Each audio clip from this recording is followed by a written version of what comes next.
श्री स्वामी समर्थ. स्वामींची एक अद्भुत लीला. श्री स्वामी कृपेने बुडणारे जहाज वाचवले.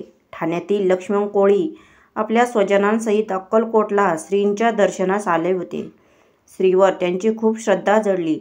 पुढे एकदा मासेमारीच्या मोसमात ते त्यांचे गलबत घेऊन मुंबईच्या किनाऱ्यावर निघाले. त्यावेळी नेमके वादळ घोंघावू लागले. वादळाने रुद्र अवतार धारण केला.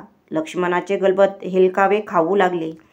परिणाम काय आहे हे गलबतावरच्या सर्व खलाशांना आणि लक्ष्मण कोळ्याला कळून चुकले. आता या संकटातून आपले कौशल्य, आजपर्यंतचा अनुभव कामी येत नाही असे लक्षात आल्यावर लक्ष्मणाने श्री स्वामी समर्थ माऊलीचा धावा सुरू केला. हे अक्कलकोट निवासिनी, आई तुझे लेकरू संकटात आहे. धाव आई, धाव आई. या संकटातून आम्हा सर्वांचे तारणहार तूच आहेस. स्वामी अंतर्यामी होते. इकडे वटवृक्षाखाली विचित्र लीला घडत होती.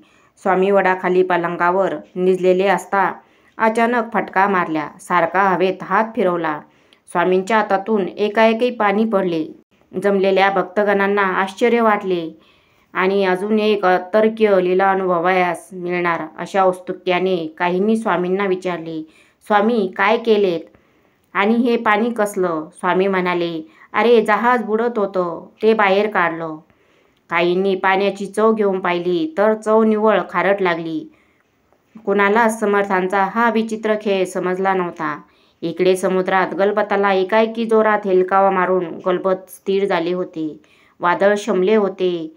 वादळ शमू शकते या निसर्गाच्या खेळाचा अंदाज लक्ष्मण कोळ्याला होताच, पण एकाएकी धक्का बसून आपले गलबत बुडता बुडता स्थिर कसे झाले याचा काहीच उमग लक्ष्मण कोळ्याला झाला नाही. ही स्वामींचीच काही लीला होती हे मात्र कळून चुकले. लक्ष्मण कोळी मोठ्या आनंदाने स्वामींचे आभार मानत होता.